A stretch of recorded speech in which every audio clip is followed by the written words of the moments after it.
The rain fell like a curtain over Lagos that night, turning the city into a watercolor of blurred lights and broken dreams. Inside the armored black Mercedes, Han Joon-Okoye sat in perfect stillness. The chaos of traffic meant nothing to him. Time bent to his will, not the other way around. Then he saw her. Standing beneath a shattered bus stop shelter, a young woman refused to cower from the storm. Her clothes clung to her thin frame. Her eyes stared straight ahead, not begging, not breaking, not bending. Just surviving. The tattoo on his neck seemed to pulse as something ancient stirred in his chest. For the first time in 15 years, Han Joon-Okoye could not look away. Fate had found him in the rain. Please like, share and subscribe. The convoy had been stuck for 47 minutes.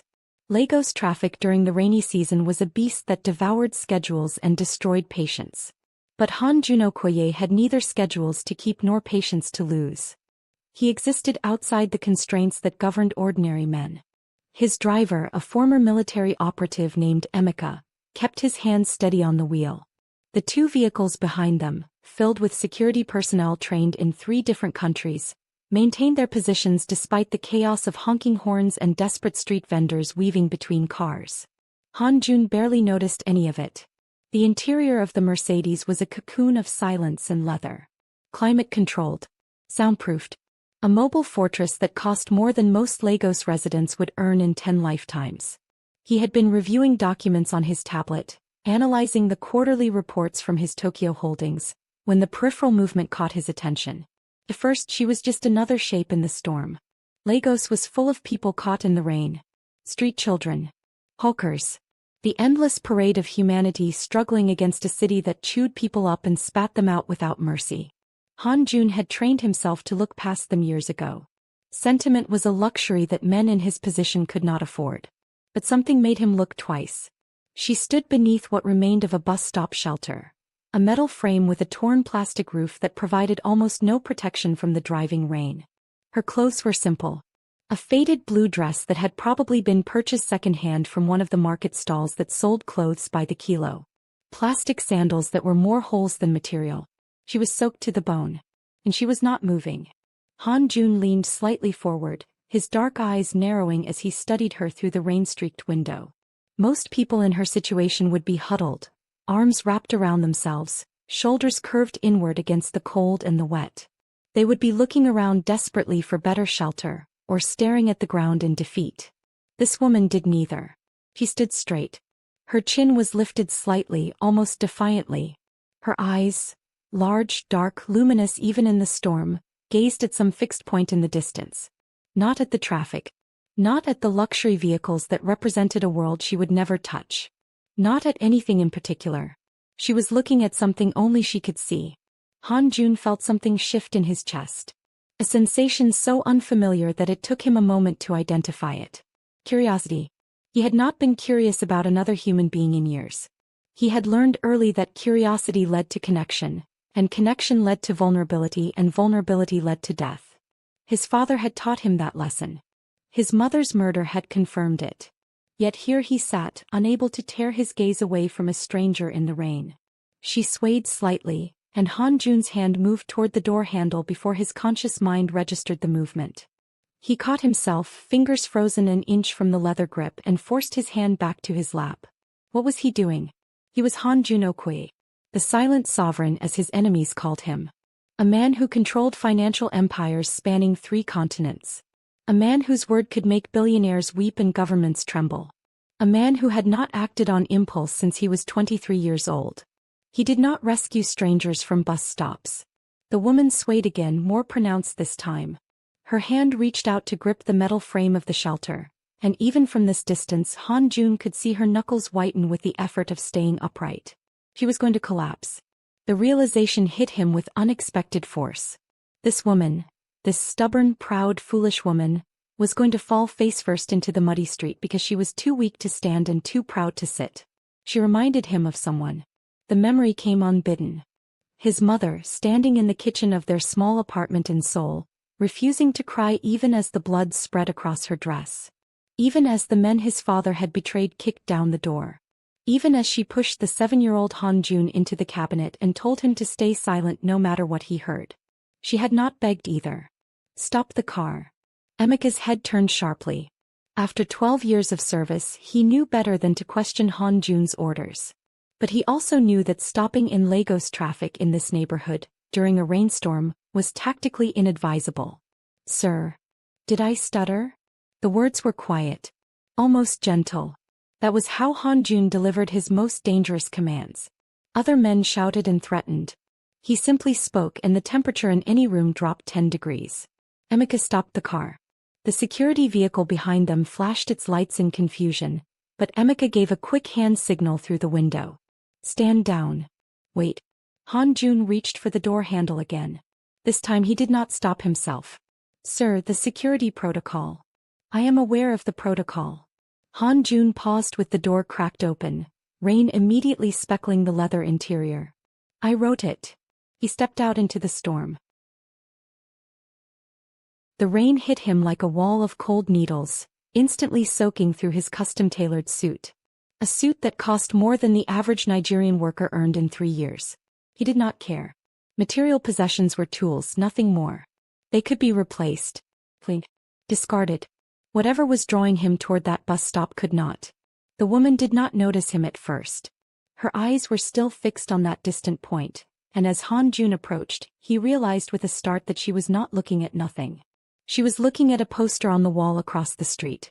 A university recruitment poster, half torn and faded, promising a future through education. He was dreaming.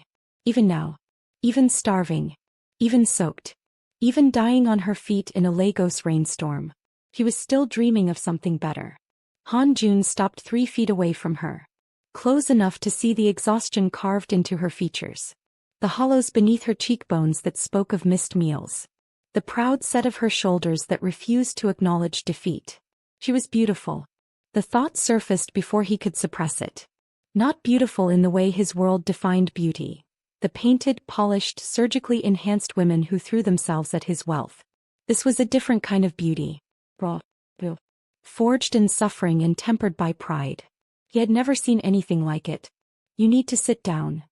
His voice cut through the rain, low and commanding. The woman's head turned slowly as if the movement cost her effort she could not spare. Her eyes met his. Han Jun felt the impact in his spine. Those eyes.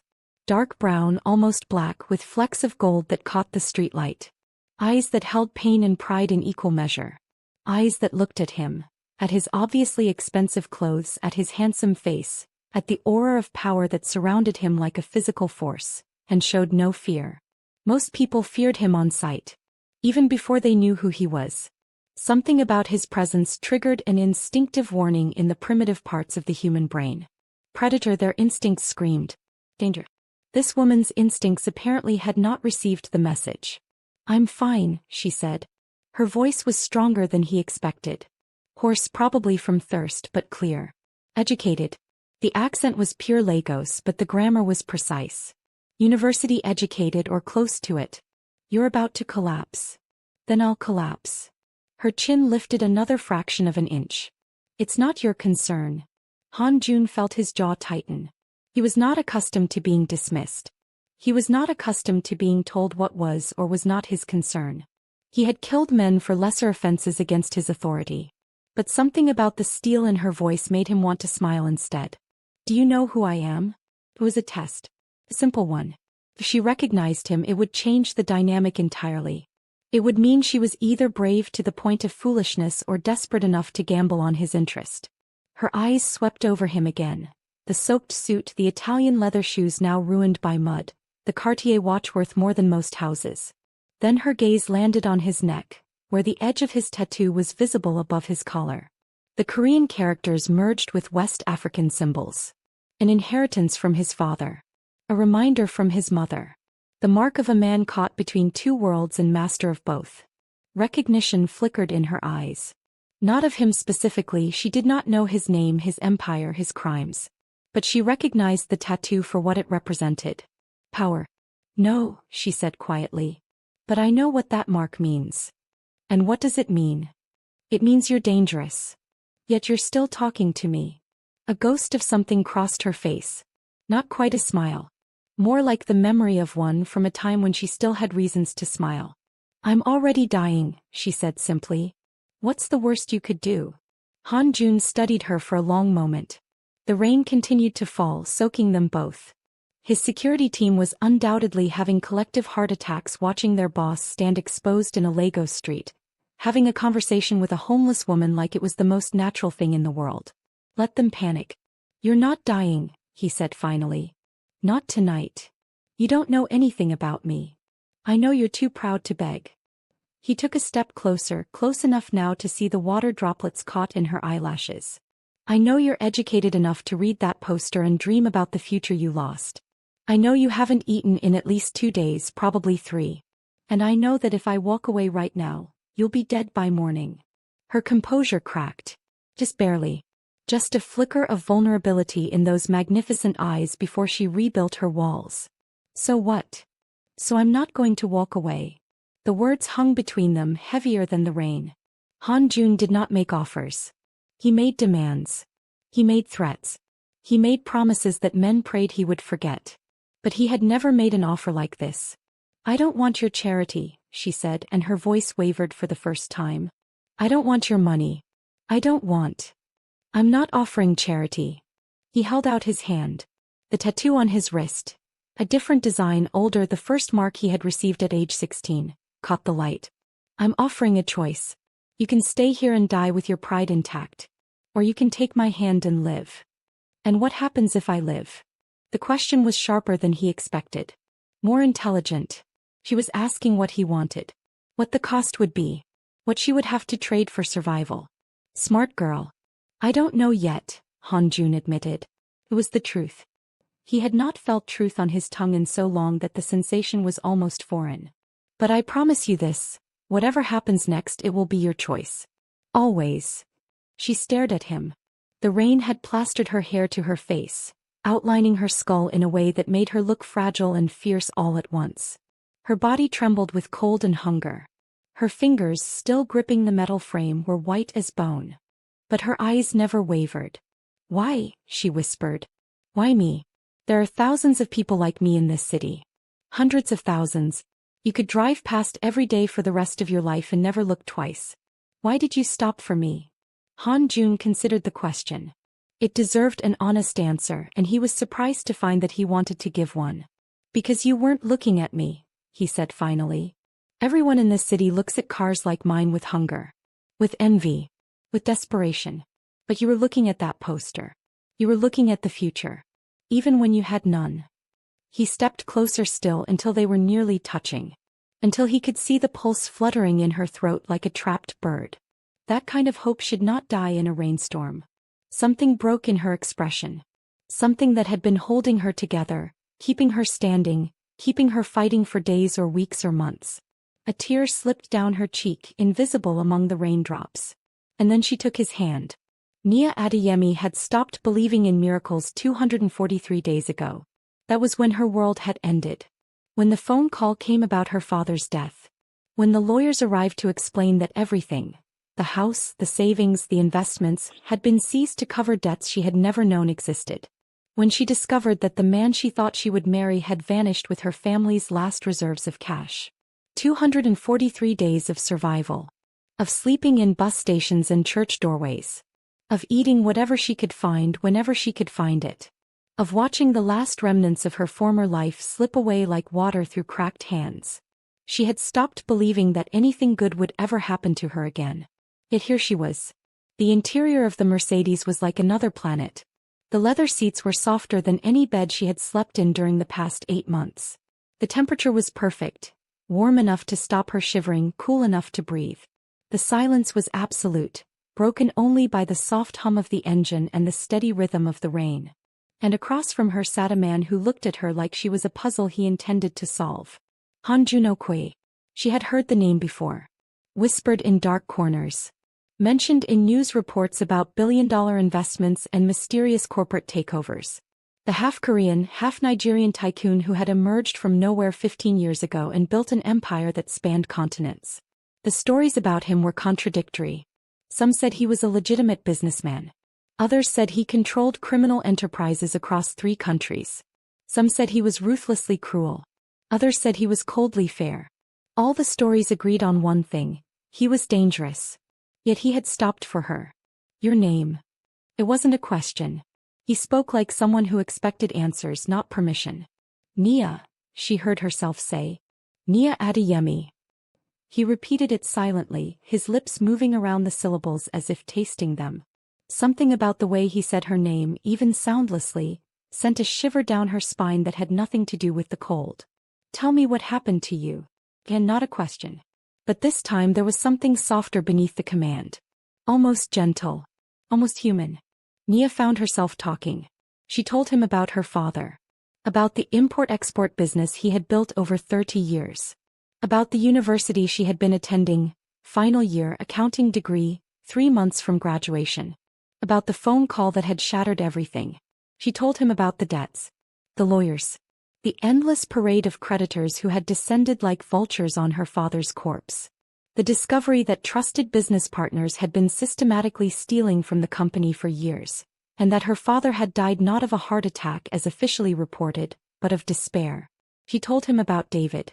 The boyfriend who had seemed so supportive, so understanding, so eager to help her navigate the crisis, who had convinced her to transfer her mother's jewelry, her grandmother's gold, and the last $10,000 in hidden savings, somewhere safe, who had disappeared the next morning and never been seen again. She did not cry as she told the story. She had used up all her tears months ago. But her voice went quiet, mechanical as she recounted the progression of losses. The apartment she could no longer afford. The friends who stopped answering calls. The jobs that fell through one after another because she had no address, no phone, no references. The streets. Han Joon listened without interruption. His expression remained completely neutral, revealing nothing of his thoughts. But his eyes, those dark, piercing eyes, never left her face. He absorbed every word, every pause, every catch in her breath like a computer processing data.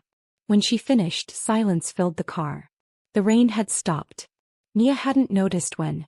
They were moving now, the convoy gliding through streets that grew progressively cleaner, wider, more manicured. They had left the chaos of mainland Lagos behind and were now in the islands, the territory of the wealthy, where poverty was something that existed on the other side of carefully guarded bridges. You have family, Han Joon said finally. Someone you could have gone to. It was a statement, not a question. He already knew. My mother's relatives in Calabar, Nia confirmed. They made it clear I wasn't welcome. My father's family. He swallowed. They blamed him for the losses. They wouldn't even come to his funeral. Friends. I had friends. The word tasted bitter on her tongue. Classmates. Study partners. People I would have died for. They all vanished when the money did. Han Joon nodded slowly as if her answer confirmed something he already suspected. People are disappointing, he said. They gravitate toward power and flee from weakness. It's instinct. The same instinct that makes a herd abandon its sick to predators. He paused. You shouldn't take it personally. That's easy for you to say. The words came out sharper than she intended. You have power. You've probably never been abandoned in your life. Something flickered in his eyes. Something old and dark and wounded. You'd be surprised. Before she could respond, the car slowed. Nia looked up and felt her breath catch. They had stopped in front of a gate. Not a gate like she had seen before. The wrought iron barriers that protected middle-class homes in her old neighborhood. This was something else entirely. 18 feet of steel and reinforced concrete, topped with sensors and cameras that tracked their approach like hungry eyes. Beyond the gate, she could see only darkness and the suggestion of vast grounds. Where are we? Home, Han Joon said simply. The gate opened silently and the convoy rolled through. What emerged from the darkness took Nia's breath away. The mansion was not beautiful. It was overwhelming. A modernist fortress of glass and concrete, all sharp angles and dramatic lighting, perched atop a hill overlooking the Lagos lagoon. Every line spoke of power. Every surface screamed wealth. It was the kind of building that existed not to be lived in, but to make a statement. This is what I have. This is what I am. This is why you should be afraid. The convoy pulled to a stop before the main entrance. A towering doorway framed in black marble.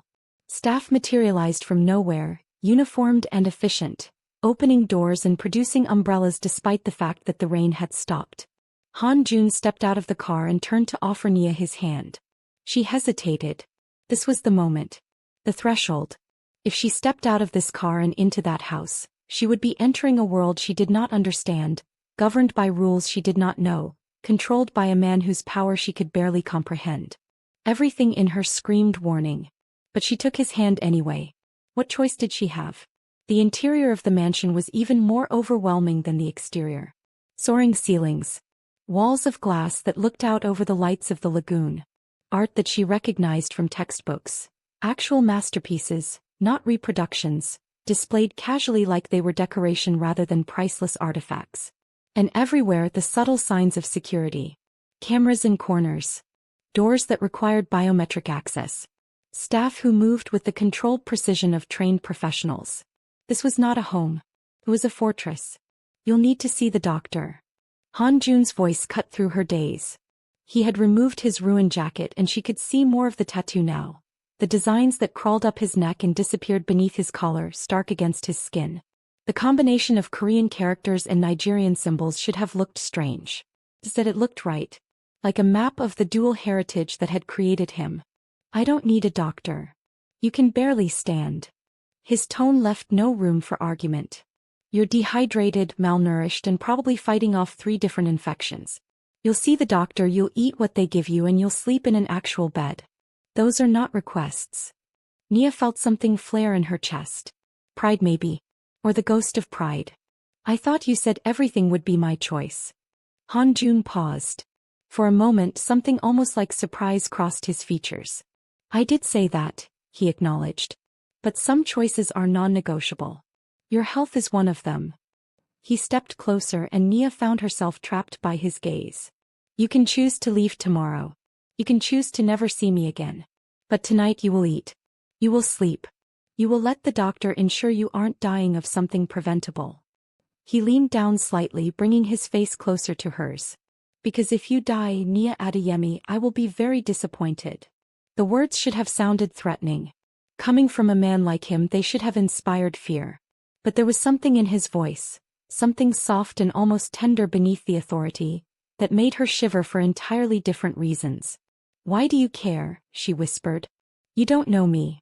Han Jun studied her face for a long moment. The silence stretched between them, thick with unspoken things. No, he said finally. I don't. But I intend to. He straightened and stepped back, and the moment shattered like glass. When he spoke again, his voice was cool and professional. Mrs. Okone will show you to your room. The doctor will visit within the hour. If you need anything, you have only to ask. He turned and walked away without waiting for a response. His footsteps echoed on the marble floor, steady and unhurried, until he disappeared around a corner. Nia stood alone in the vast entrance hall, surrounded by more wealth than she had ever imagined, and wondered what she had gotten herself into. 3 days passed. 3 days of sleeping in a bed so soft it felt like drowning. Of eating meals so delicious they made her want to cry.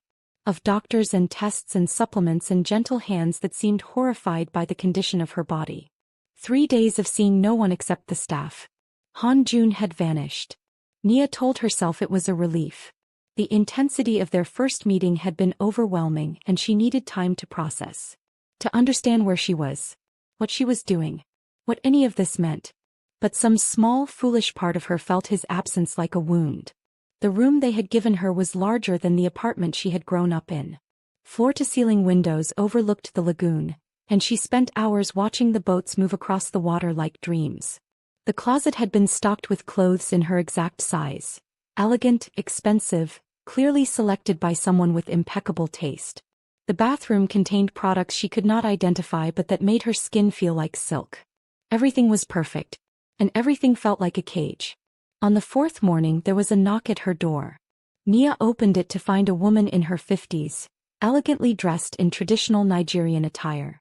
Her face was warm but shrewd, with eyes that had clearly seen much and judged even more. I am Mrs. Okone, she said. The head of household. Mr. Okoye has requested your presence for breakfast. The words sent a jolt through Nia's chest. Now. If you are ready. Nia looked down at herself. She was wearing one of the silk nightgowns from the closet. The simplest thing she could find, yet still more luxurious than anything she had ever owned. Her hair was loose around her shoulders, still damp from her shower. "Give me 10 minutes. 30 minutes later she descended the central staircase. She had chosen a simple dress from the closet. Emerald green, modest cut, the fabric flowing like water around her frame. Her hair was swept back in a simple style that had taken far too long to achieve. She wore no makeup. There was makeup in the bathroom, but she didn't trust herself not to look like a child playing dress-up. Even so, she felt transformed. 3 days of rest and food had restored some of the life to her features. The hollows in her cheeks were less pronounced. Her skin glowed rather than sagged. For the first time in months she looked almost like herself again. Mrs. Okoye led her through hallways she had not yet explored, past rooms she could only glimpse through open doors. A library that seemed to contain thousands of books. A sitting room with furniture that looked centuries old. A home office with multiple screens displaying numbers and charts. Finally, they reached a terrace overlooking the lagoon. And there was Han Joon. He sat at a table set for two, reading something on a tablet. The morning sun caught the angles of his face, emphasizing the sharp lines of his jaw and the controlled stillness of his expression. He was dressed more casually than before, dark trousers, a white shirt open at the collar, but the air of power was undiminished. The tattoo on his neck seemed to move in the light. He looked up as she approached and something flickered in his eyes. Recognition. Appreciation. Hunger quickly suppressed. "You look better," he said. "I feel better." Nia lowered herself into the chair across from him, hyper-aware of his gaze on her skin. "Thank you. For the room. The clothes. The doctor. You've thanked me 6 times through Mrs. Okoye already. Once more will become excessive." Was that humor? From him? Then I'll stop thanking you and start asking questions. Han Joon set down his tablet. The ghost of a smile crossed his face. "I expected nothing less." A server appeared silently, placing plates of food before them. Nia's mouth watered at the spread. Fresh fruit, eggs prepared in 3 different styles, toast, pastries, and something that looked like a Korean rice dish. More food than she could eat in a week, presented like art. "Eat," Han Joon ordered. "Then ask." Nia forced herself to take her time. Her body wanted to devour everything in sight, but some remnant of pride insisted on dignity. She ate the eggs first, then fruit, then a pastry that dissolved on her tongue like heaven. All the while Han Joon watched her. Finally she set down her fork. "Why am I here?" He considered the question as if it were complex rather than obvious. "Because I brought you here." "That's not an answer. You could have given me money. You could have paid for a hotel. You could have done any number of things that didn't involve bringing a complete stranger into your home." "I could have," he agreed. "But I didn't." "Why?" "That's the question, isn't it?" Han Joon leaned back in his chair, studying her with an intensity that made her feel exposed. "I've been asking myself the same thing for 4 days. And what answer have you come up with?" "Several. None satisfactory." He paused. "You interest me, Nia. That is rare enough to be worth exploring." "I interest you," she repeated flatly. "Like a puzzle, an experiment, a pet project."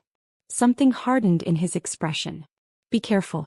I am many things, but I am not a man who keeps pets." The warning was clear, but Nia refused to look away. "Then what do you want from me?" The question hung between them. The morning breeze stirred the leaves of the plants surrounding the terrace. In the distance, boats continued their endless journey across the lagoon. "I want to offer you a position," Han Joon said finally. Whatever Nia had expected, it wasn't that. "A position? I have many businesses. Many responsibilities. I require someone to assist with certain administrative matters." He picked up his coffee, took a measured sip. "The role would come with a salary. Housing here at the compound. Access to resources. And the opportunity to complete your degree." Nia's heart stuttered. "Pi degree? You were 3 months from graduation, were you not? In accounting." His voice was casual, as if he hadn't just offered her the one thing she had dreamed of every day since her world collapsed. "I have connections at the University of Lagos. Your enrollment could be reinstated. Your fees covered. Your records restored." It was too much. Too perfect. Too impossible. "What's the catch?" Han Joon set down his coffee. His eyes locked onto hers with devastating intensity. No catch. No hidden expectations. No demands for personal services. The last words were spoken with distaste, as if the very suggestion offended him. You would be an employee, Nia. Nothing more. Your private life would remain your own. And if I refuse? Then you leave. With money if you want it. With connections to legitimate employment if you prefer. With nothing if your pride demands it. He leaned forward slightly.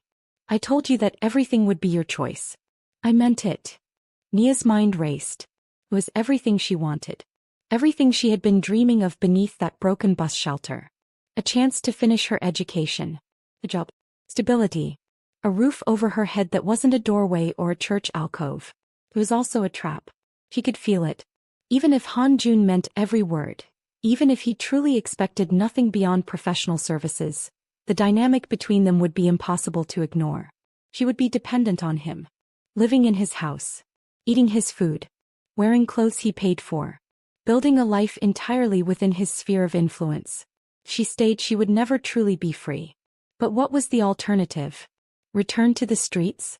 Start over from nothing? Die proud and hungry like she had been planning to do 4 nights ago? Can I think about it? If her hesitation surprised him, he didn't show it. Take as much time as you need. The offer remains open indefinitely. He rose from his chair and she noticed again how tall he was. How much space he commanded simply by existing. I have business to attend to. Mrs. Okoye will provide anything you require. He started to walk away, then paused. Nia. She looked up. The doctor mentioned that you haven't been sleeping well. Night terrors. His voice was quiet. Almost gentle. If you need something to help. I don't. The response came out sharper than she intended. I mean, thank you. But I can manage. He studied her for a long moment. I know you can, he said finally. That's not the point. He left before she could respond. 2 weeks later, Nia accepted the offer. She told herself it was practical. Logical. The only sensible choice given her circumstances. She told herself that she was being smart, not weak. Taking control of her situation rather than letting fate determine her course. She told herself many things. But late at night in that luxurious bed she admitted the truth. She had stayed because of him. There was something about Han Joon-Okoye that called to her. Something beyond the obvious power and wealth. Something in the way he looked at her. Really looked as if he could see past the surface to something deeper. Something in the way he spoke to her. Not with pity or condescension but with respect. As if she were an equal even when they both knew she wasn't. He was dangerous. She knew that. Everything about him screamed warning. But some foolish, reckless part of her wanted to understand what that danger meant. What it would feel like to be truly close to it. To be truly close to him. Her new role began immediately. The work was exactly what Han Joon had promised. Administrative duties for his legitimate business interests. Scheduling. Correspondence. Document organization. The kind of work that would have bored her to tears if she wasn't so grateful to be doing anything at all. But it also gave her access. Access to the compound with its endless rooms and hidden gardens. Access to the staff who gradually warmed to her presence. Access to the rhythms of Han Joon's life. His early morning workouts, his afternoon meetings, his late-night sessions in the study where lights burned until dawn. And access to him. They saw each other daily now. Briefings in the morning. Status updates in the evening. Occasional meals shared on that terrace overlooking the lagoon. He was never warm. Warmth seemed foreign to his nature, but he was present. Kind of. Listening to her observations with genuine interest. Sometimes she caught him watching her. Brief glances when he thought she wasn't looking. Long stares when she entered a room. Eyes that tracked her movements with an intensity that should have frightened her. It didn't. God help her, it didn't. The first month passed in a blur of work and study. Han Joon had been true to his word about the university. Her enrollment was restored, her fees paid, her records cleaned as if the nightmare of the past year had never happened. She attended classes twice a week, escorted by a driver who seemed entirely too professional to be just a driver. Her classmates looked at her differently now. The car that dropped her off. The clothes she wore. The quiet confidence that had replaced her hunted desperation. They whispered behind their hands and she pretended not to notice. Let them talk. Let them wonder. Let them invent whatever stories made them feel better about their own small lives. She had survived worse than gossip. One evening, 3 months after her arrival, Han Jun summoned her to his study. It was her first time inside the room. She had seen it through open doors, glimpses of dark wood and soft lighting, walls lined with books and screens, but she had never crossed the threshold. The invitation felt significant. She found him standing by the window, silhouetted against the lights of Lagos. The city sprawled below them like a circuit board, millions of lives reduced to glowing dots. He didn't turn when she entered. Close the door. He obeyed, pulse quickening. You wanted to see me? How are you finding the work? The question seemed almost absurdly mundane given the setting. Good. Manageable. Mrs. Okon has been helpful. And your studies? I'll graduate next month. Top of my class if the preliminary rankings are accurate. He turned then and the light caught the planes of his face. Handsome. Severe. Entirely unreadable. I never doubted it. Silence stretched between them. Nia had learned to read these silences over the past months. This one was heavy. Charged. Something important was coming. I have a question for you, Han Jun said finally. And I need you to answer honestly. I always do. I know. That's why I'm asking. He moved away from the window closer to her. Close enough that she could smell his cologne. Something subtle and expensive that she had come to associate with safety. What do you see when you look at me? The question caught her off guard. I don't understand. Most people see power, threat, wealth, danger. His eyes held hers unwavering. My employees see a boss. My enemies see death. My allies see utility. Everyone sees something. What do you see? Nia considered the question carefully. He deserved honesty and she found that she wanted to give it. I see someone who's tired, she said slowly. Someone who carries weight that no one else can see. Someone who pushes everyone away because he's afraid of what happens if he doesn't. She paused. Someone who's lonely. Something shifted in Han Jun's expression. A crack in the armor. A glimpse of something raw beneath. And that doesn't frighten you? No. It makes me sad. He closed his eyes briefly and for a moment he looked almost vulnerable. Then the mask slid back into place. You're dangerous, he said quietly. Has anyone ever told you that? No one has ever looked at me long enough to notice. Their loss. He stepped closer still and Nia found herself unable to retreat. I notice everything about you, Nia. The way you take your coffee. The way you smile when you think no one's watching. The way you walk through this house like you're still waiting to be thrown out. Her heart was racing now. Blood rushing in her ears like waves. You're not just anything. The words were fierce, almost angry. You are remarkable. You are brilliant. You are brave. And you are the first person in 15 years who has made me feel anything other than cold. The admission hung in the air between them, enormous and terrifying. Han Jun. Don't. He held up a hand. Don't say anything. I'm not asking for anything. He took a breath and she saw the effort it cost him to continue. I needed you to know. Whatever this is between us. Whatever you're feeling. It's not one-sided. Nia felt tears prick her eyes. When was the last time anyone had spoken to her like this? When was the last time anyone had seen her, truly seen her and chosen to stay? I don't know what I'm feeling, she whispered. I don't know what this is. I don't know. Neither do I. Han Jun's voice was rough. But I know I don't want you to leave. I know that when you're not in the room I'm counting the minutes until you return. I know that for the first time in my life I'm afraid. Afraid of what? He reached out and his fingers brushed her cheek with devastating gentleness. Afraid of losing you. The next morning, Nia woke to find herself changed. Nothing had happened. Not technically. After his admission, Han Jun had stepped back, wished her good night and retreated to his own quarters. No kiss. No touch beyond that brief brush of fingers. No crossing of the lines that still stood between them. But everything was different. She felt him in her blood now.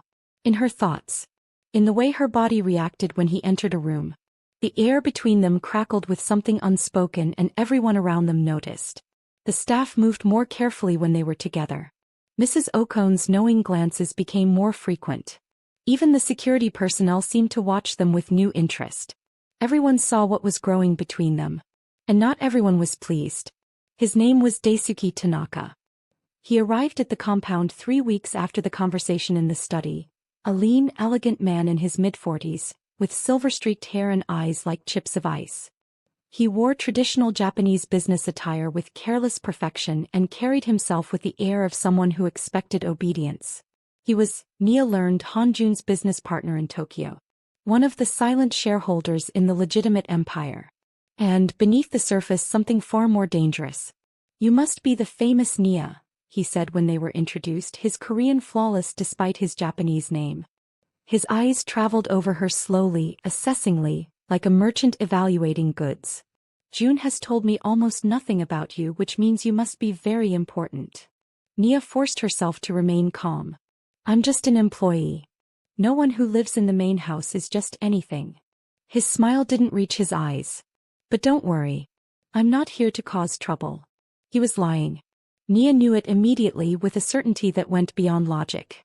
Something about the way he held himself. The calculation behind his pleasant words. The way his gaze kept drifting to Han Jun with an intensity that bordered on possessive. He was here to stake a claim. The week of Tanaka's visit was torture. He was everywhere.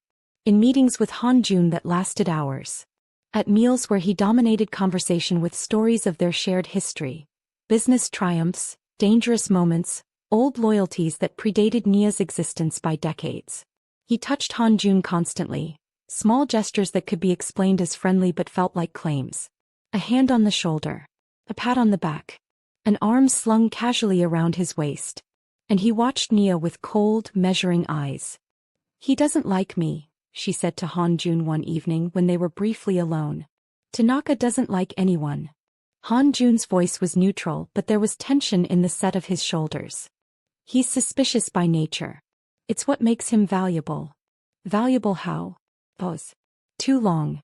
Too weighted." "There are things about my business you don't know," Han Jun said finally. "Things I've kept from you deliberately. For your protection." "I'm not a child." "No. But you are innocent." His eyes met hers and she saw something dark there. Something old. "There are shadows in my world, Nia. Things that would change how you see me. I've tried to keep you from them." "Why?" "Because I need someone who looks at me the way you do." The words were quiet. Almost pained. "Everyone else sees the shadows. You see, something else.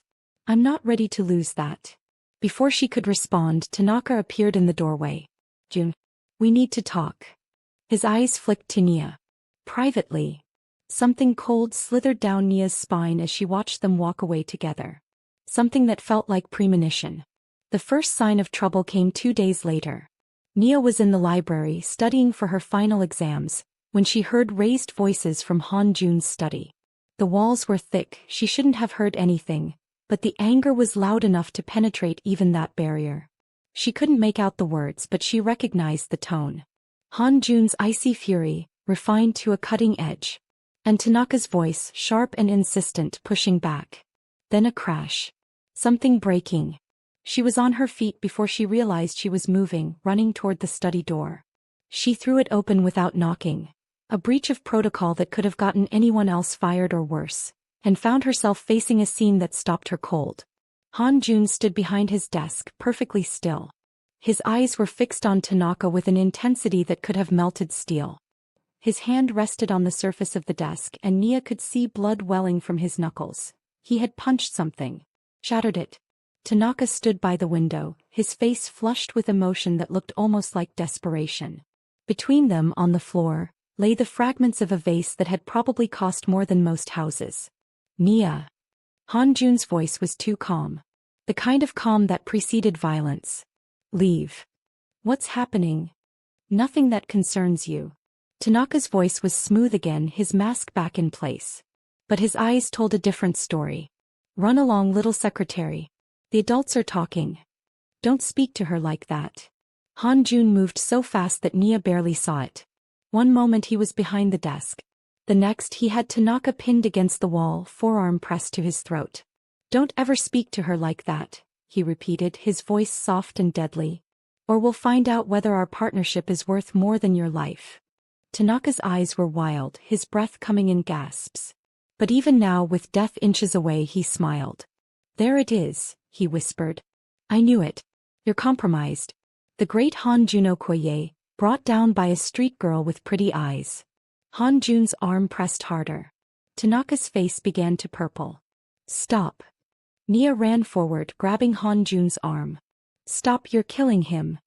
Yes. Han Jun didn't look at her. His entire focus remained fixed on Tanaka's bulging eyes. I am. And then what? Nia's voice shook, but she forced herself to continue. You kill your partner.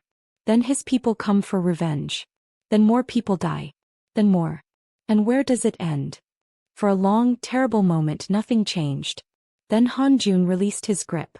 Tanaka collapsed against the wall, gasping for air, one hand clutching his bruised throat. His eyes never left Han Jun's face, and in them Nia saw something she hadn't expected. Fear. Real fear. And beneath it something worse. Satisfaction. This isn't over, Tanaka rasped. You've made a choice, Jun. Now you'll live with the consequences.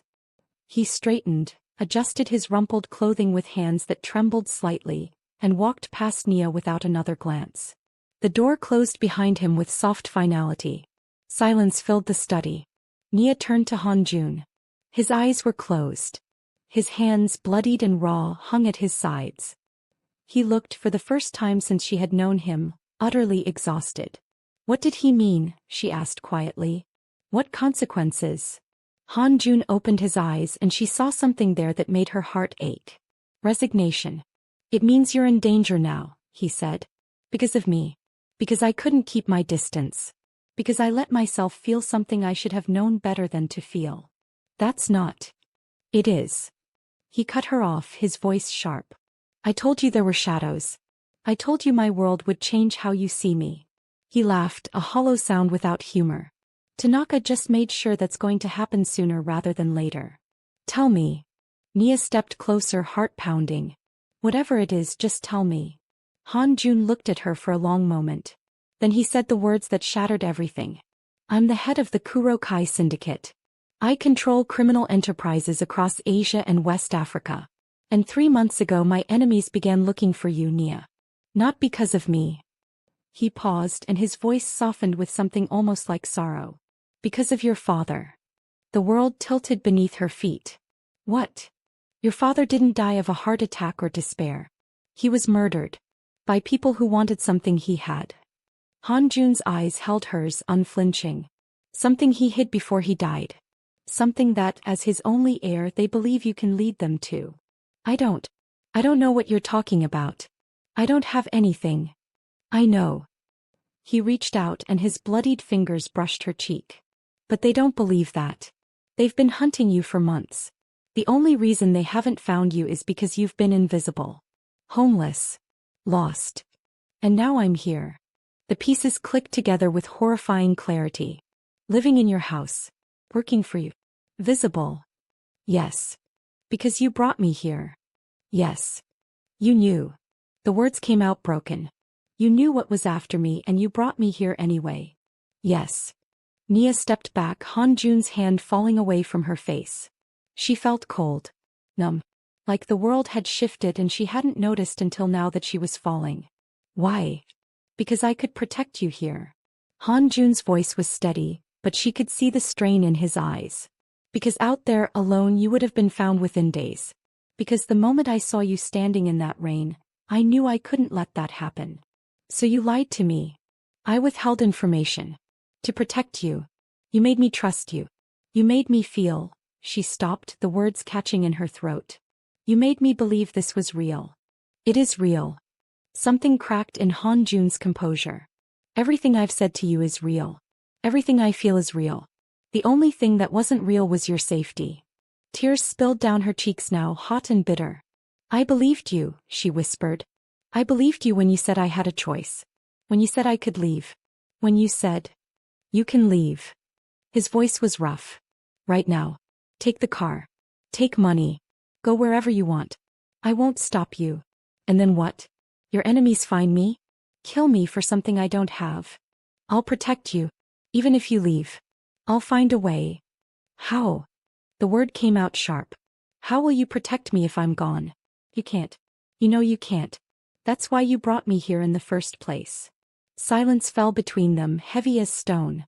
Han Jun looked at her, and for the first time she saw him clearly. Not the mask.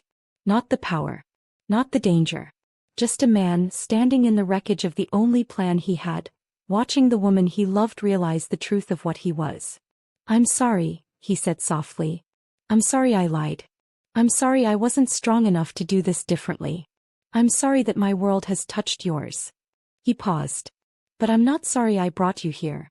Because if I hadn't, you would be dead now. And that I could not bear. Nia turned and walked out of the study. She didn't know where she was going. She didn't know what she was doing. She only knew that she had to get away from him. From this house. From everything that had been built on lies. She made it to the garden before she collapsed. The sobs came hard and fast, tearing through her chest like shrapnel. She pressed her hands to her mouth, trying to muffle the sounds, but they escaped anyway. Broken. The grief of someone who had finally found solid ground, only to feel it crumble beneath her feet. She didn't hear the footsteps behind her. She didn't feel him approach. But when Han Jun knelt beside her in the grass, she didn't pull away. I have been many things, he said quietly, his voice rough with something that might have been tears. I have been cruel. Ruthless. Dangerous. I have done things that would give you nightmares. I have lied and stolen and killed, and I would do it all again to protect what is mine. He reached out and his hand cupped her face with devastating gentleness. But I have never loved anyone, he continued. Not since I was a child. Not since the world taught me that love was weakness and caring was death. I built an empire on that belief. I sacrificed everything for it. And I was content to die alone, ruling over everything and belonging to nothing. His thumb brushed away her tears. Then I saw you. Nia looked up at him through blurry eyes. His face was close to hers, closer than it had ever been. And in his eyes she saw something she had never seen before. Vulnerability. Pure and terrible and real. You can hate me, Han Jun said. You can leave. You can never speak to me again. But you cannot change what I feel. You cannot undo what you've done to me. You have broken something open in me, Nia Adeyemi. Something I thought died 30 years ago. He leaned forward and his forehead pressed against hers. So hate me if you must. But know that I will never stop protecting you. Never stop fighting for you. Never stop. She kissed him. It was a desperate thing, that kiss. Fueled by anger and fear and grief and something else. Something that burned through all of it like fire through paper. Her hands clutched his shoulders. His fingers tangled in her hair. For a moment, nothing existed except the taste of him and the feeling of finally surrendering to something she had been fighting since the first night. When they broke apart, gasping, the world had changed again. This is a terrible idea, Nia whispered. Yes. You're dangerous. Yes. You lied to me. Yes. I might never forgive you. I know. She looked into his eyes and saw everything she had feared and everything she had craved, merged into something new and terrifying and impossible to walk away from. But I'm not leaving. Han Jun's arms tightened around her. No, he agreed softly. You're not. In the distance, thunder rolled across the Lagos sky. Storm was coming. Neither of them noticed. As Nia and Han Jun finally surrendered to their feelings, neither of them noticed the figure watching from the shadows beyond the garden wall. Neither of them saw the phone lifted to capture their embrace.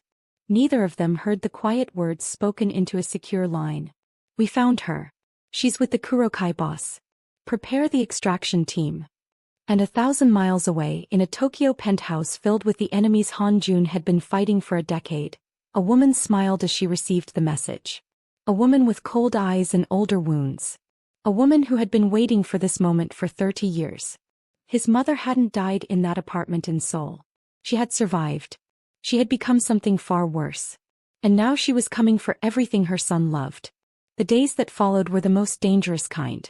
They were beautiful. Nia and Han Jun did not speak of what had happened in the garden. They did not define it, label it, or try to contain it with words. What existed between them was too volatile for language, too raw for ceremony. It lived in the space between their bodies when they stood close enough to touch but didn't. It breathed in the silences that stretched between sentences. It burned in every glance that lasted a fraction of a second too long. They were orbiting each other. Two celestial bodies caught in a gravitational pull that neither could escape and neither wanted to name. To the outside world nothing had changed. Nia still worked. Still attended her final university lectures.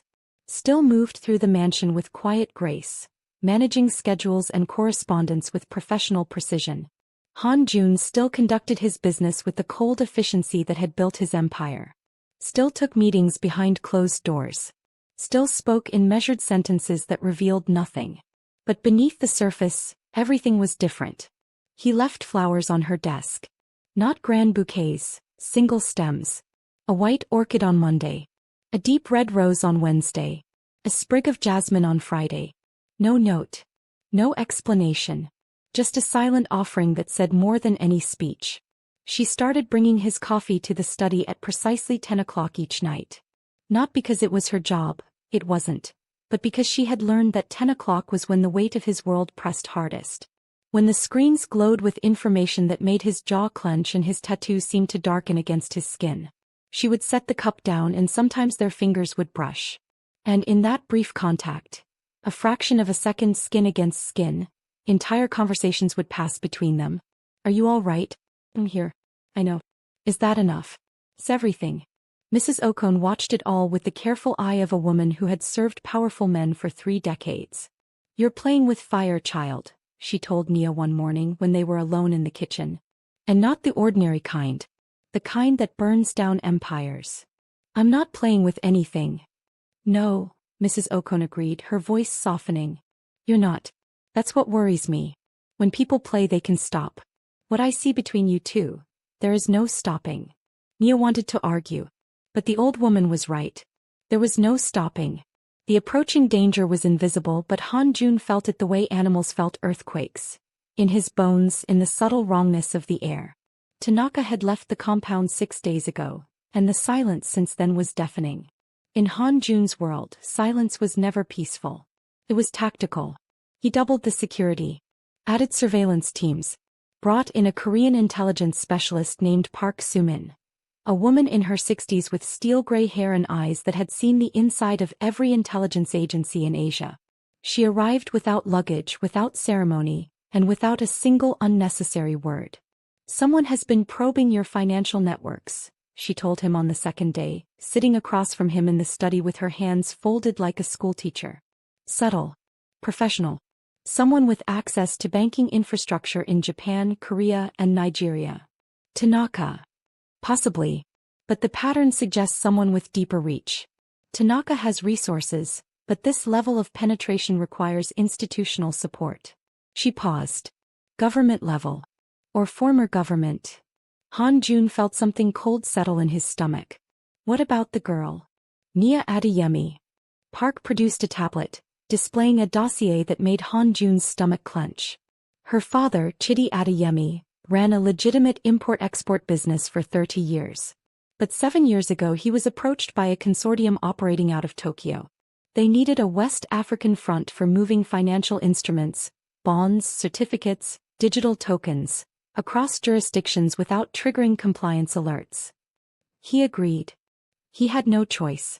They had leverage, debts, personal vulnerabilities. Park's voice was clinical. He moved approximately $400 million in financial instruments over 6 years. When he tried to stop, they killed him. Made it look natural. And the instruments? That's the interesting part. Park leaned forward. The final transfer, roughly $80 million in bearer bonds, was never completed. Adeyemi diverted them before his death. Hid them somewhere. The consortium has been searching ever since. They think Nia knows where they are. They believe she's the key. Whether she knows it or not. Adeyemi was meticulous. He wouldn't have trusted anyone else with the information.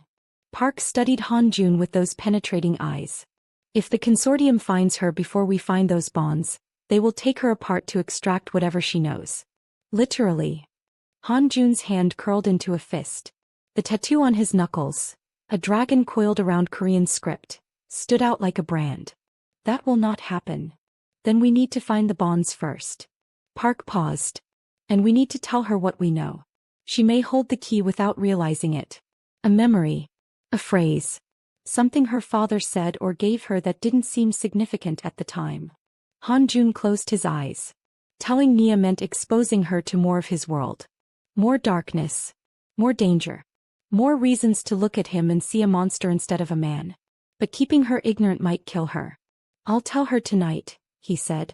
Park nodded and left without another word. At the door she paused. "One more thing." Her voice carried an edge he hadn't heard before.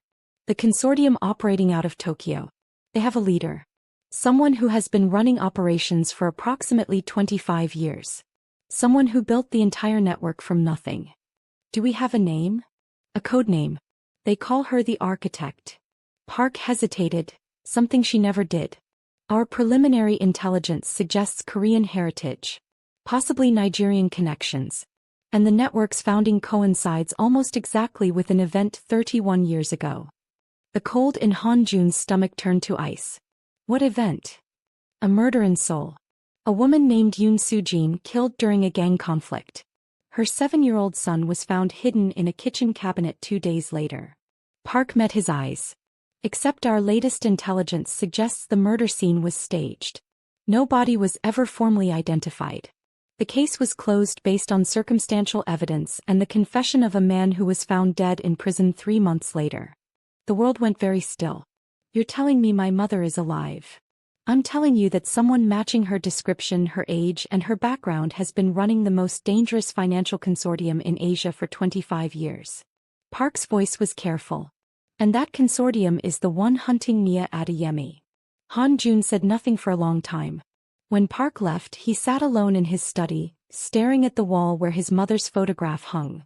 The only photograph he had kept, the only sentimental artifact in his entire fortress of glass and stone. A young Korean woman holding a baby, smiling into the camera with eyes full of love. Those same eyes, if Park was right, now orchestrated the kind of violence that kept nations awake at night. Han Jun's hand trembled. He pressed it flat against the desk until the trembling stopped. Then he poured himself a drink and waited for the courage to destroy the last illusion he had left. He told Nia everything. They sat on the terrace as the sun set over the lagoon, painting the water in shades of amber and blood. 2 cups of coffee sat between them, growing cold. Neither had touched theirs. Han Jun spoke for 47 minutes without interruption. He told her about her father's involvement with the consortium, about the bearer bonds, about the people hunting her, about the danger that had been circling her like sharks long before he ever found her in that rainstorm. He told her about his mother. That was the hardest part. Not because of the information itself, though the idea that a dead woman might be alive and running a criminal empire was staggering enough, but because telling Nia meant showing her the wound. The original wound. The one that had shaped everything he had become. "She died protecting me," he said quietly. "Or that's what I believed for 31 years. I built everything, every wall, every weapon, every empire, on the foundation of that sacrifice. On the idea that love meant dying for someone else." He paused, and when he spoke again his voice was barely audible. "If she's alive, if she chose to disappear instead of coming back for me, then everything I believed was a lie." Nia listened without speaking. Her face was still. Her eyes were wet. When he finished, the silence between them was vast. "I don't know anything about bearer bonds," she said finally. "I don't know what my father was involved in. I don't know what he hid or where he put it. I believe you. But you think I might know something without realizing it?" "Yes." Nia closed her eyes. Han Jun watched the play of emotions across her face. The grief, the anger, the fear, and beneath it all, the steel that had kept her alive on the streets of Lagos. "My father gave me a necklace," she said slowly. "Before he died. The last time I saw him. He came to the university, which was unusual. He never visited me at school. He seemed different. Nervous. He gave me a necklace and told me to keep it safe. He said it had belonged to his mother, and that I should never sell it no matter what happened." Han Jun's entire body went rigid. "Where is it now?" "I still have it." Nia's hand moved unconsciously to her throat. "I've worn it every day since he died. Even on the streets. Even when I had nothing. I thought about selling it 100 times, but I couldn't. It was the last thing he gave me." She reached beneath her collar and drew out a delicate gold chain. Hanging from it was a pendant, a small ornate locket shaped like a chrysanthemum. Korean craftsmanship, clearly old, clearly valuable. Han Joon stared at it and the color drained from his face. "What is it?" Nia asked, alarm cutting through her voice. "What's wrong?" "That locket," he said hoarsely. "I've seen it before." "Where?" He pointed at the photograph on his study wall. The young Korean woman holding a baby. "My mother wore one exactly like it." The implications settled over them like a shroud. Nia's father had possessed a locket identical to one worn by Han Joon's mother. A mother who was supposed to be dead but might be alive. A mother who might be running the same consortium that had enslaved Nia's father and now hunted Nia herself. The connections were too precise to be coincidence. "Hey, Han Joon extended his hand, and Nia unclasped the necklace and placed it in his palm. His fingers closed around it gently, reverently. He turned it over, examining the craftsmanship, the weight, the patina of age. Then he found what he was looking for, a tiny seam almost invisible running along the edge of the chrysanthemum. He pressed it. The locket opened. Inside was not a photograph or a lock of hair. Inside was a microchip no larger than a grain of rice, embedded in a cushion of protective resin. "Your father was very clever," Han Joon murmured. He hid $80 million worth of bearer bond access codes inside a locket and hung it around the neck of the one person he knew would never sell it. Nia stared at the chip. "All this time," she whispered. "I was carrying it all this time. On the streets. In the rain. Standing in front of you that first night. Yes. And if they had found me, they would have killed you for it." She looked up at him and he saw the full weight of realization crash through her. "You saved my life. I told you I wasn't offering charity." His voice was gentle but his eyes were fierce. "I saw something worth saving. The locket was coincidence. You were not. But you knew. When you found me you already knew about my father, about the consortium. I knew your father had been involved in something dangerous. I knew people were looking for his daughter. I didn't know why until Park's investigation last week." He paused. "I stopped for you in the rain because of who you were, Nia. Not because of what you were carrying."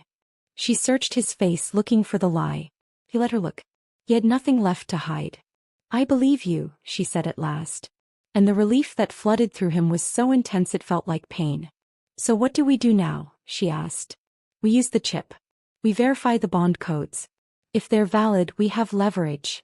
Something the consortium wants badly enough to negotiate for."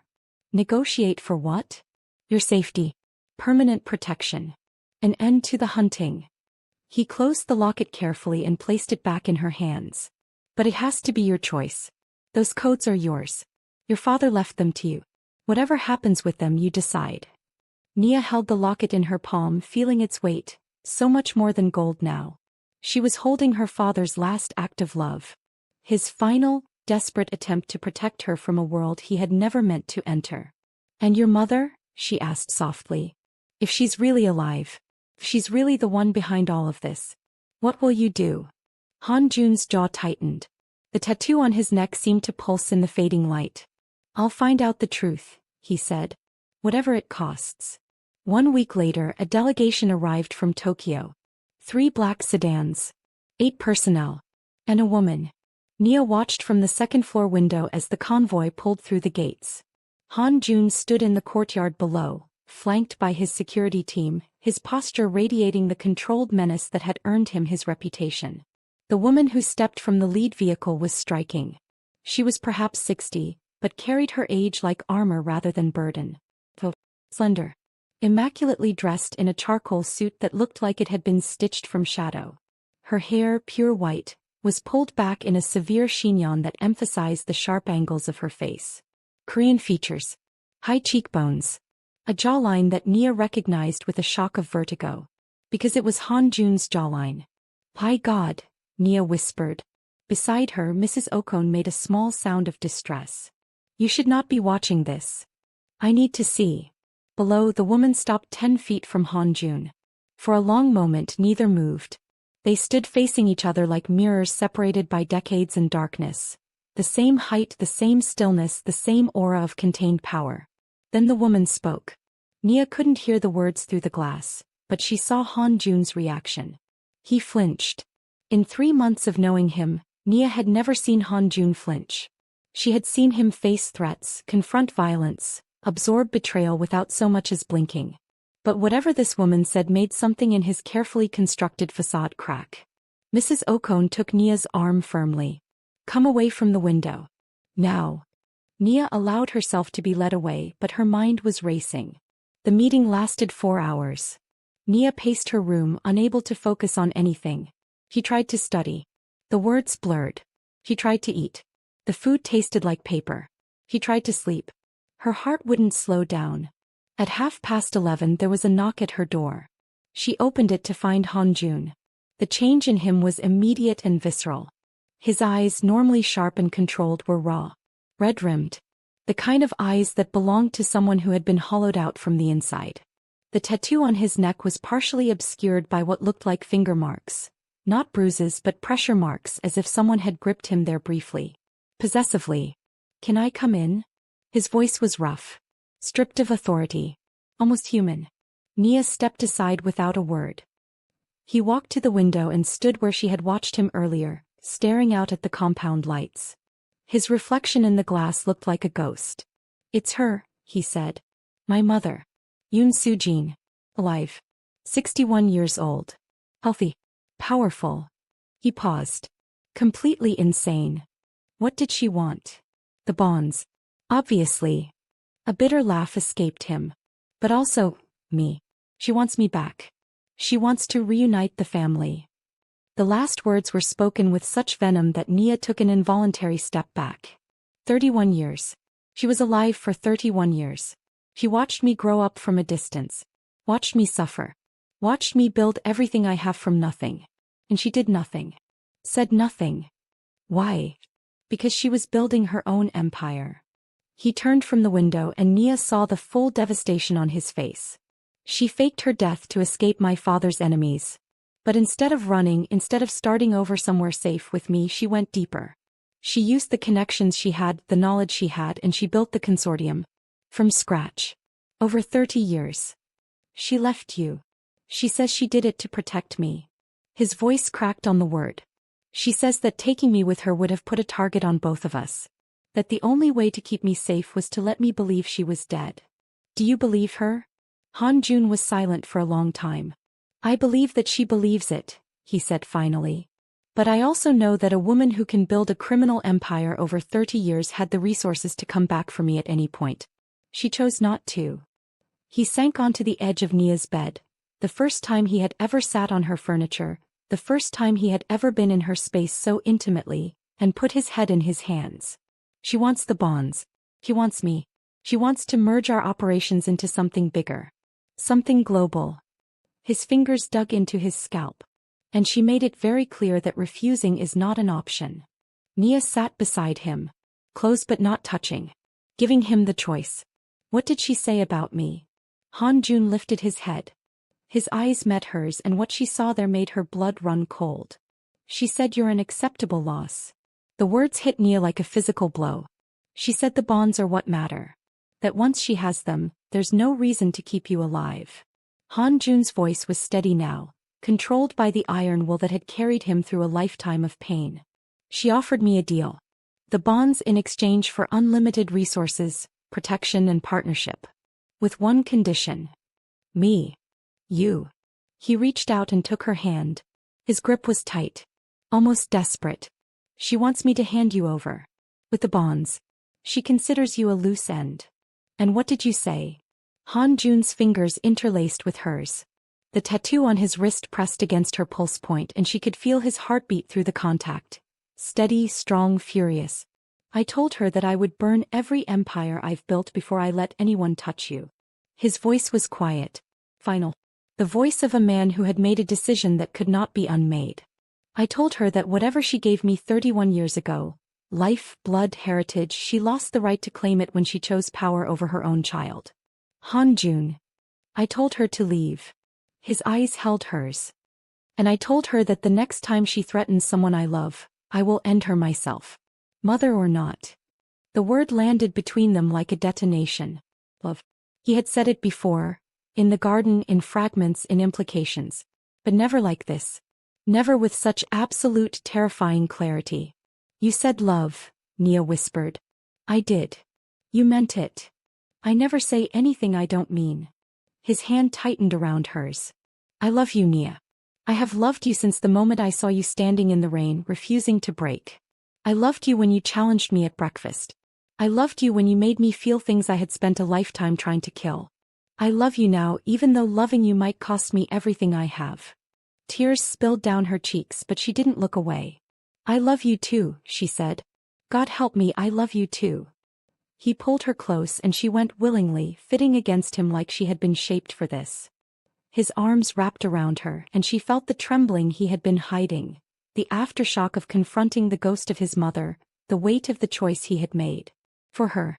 He had chosen her over an empire. Over blood. Over the woman who had given him life and then left him to build one alone. What happens now? She asked against his chest. War, he said simply. My mother won't accept rejection. She'll come for the bonds. She'll come for you. His arms tightened. I need to move fast. Activate every ally I have. Prepare for the worst. And me. You stay close. You stay safe. And you trust me. He pulled back enough to look at her face. Can you do that? After everything? After the lies and the secrets and the darkness? Can you trust me? Nia looked into his eyes, those dark, tortured, beautiful eyes, and saw the boy who had hidden in a cabinet while his world burned. The man who had rebuilt himself from the ashes. The lover who had chosen her over everything. Yes, she said. I trust you. He kissed her forehead. Gently. Reverently. Like a prayer offered to something sacred. Then he left to prepare for war. The attack came 3 days later. Not with guns or soldiers. Yoon Soo-jin was too sophisticated for that. She attacked with information. It started with the news. Every major media outlet in Nigeria woke to an anonymous tip. Leaked documents showing Han Joon-Okoye's connections to the Kurokai syndicate. Shell companies. Money trails. Names of officials on his payroll. Evidence of smuggling operations that spanned 3 continents. By noon, his face was on every screen in Lagos. By evening, the government had frozen his legitimate business accounts. By nightfall, 3 of his key allies had severed contact, unwilling to be associated with the fallout. Nia watched it happen in real time, sitting in the study while Han Jun moved through the crisis with the precision of a surgeon performing emergency triage. Phone calls in 4 languages. Orders dispatched through encrypted channels. Legal teams deployed like battalions. He was magnificent in crisis. Cold and brilliant and utterly relentless. But Nia could see the cost in the tension of his shoulders, the whitening of his knuckles, the way his jaw clenched so hard the muscles jumped beneath the tattoo on his neck. She planned this for years, Park Soo-min observed from her corner of the study, where she had been analyzing the leaked documents. This information wasn't gathered overnight. She's been preparing this attack since before she made contact. She wanted leverage, Han Jun agreed, his voice flat. If I agreed to her terms, none of this would have surfaced. Can we contain it? The legitimate side is damaged but not destroyed. The accounts will be unfrozen once our legal team demonstrates the evidence was obtained illegally. He paused. But the syndicate side is exposed. We'll need to restructure. Relocate key operations. It will cost us months and millions. And the girl. Nia flinched at being referred to so clinically, but Han Jun's response was immediate and sharp. Her name is Nia. And her safety is the priority. Everything else is secondary. Park raised an eyebrow but said nothing. The second attack came 2 days later. This one was personal. Nia was returning from her final university examination, the last hurdle before graduation, when the car was intercepted. Not violently. No weapons. No threats.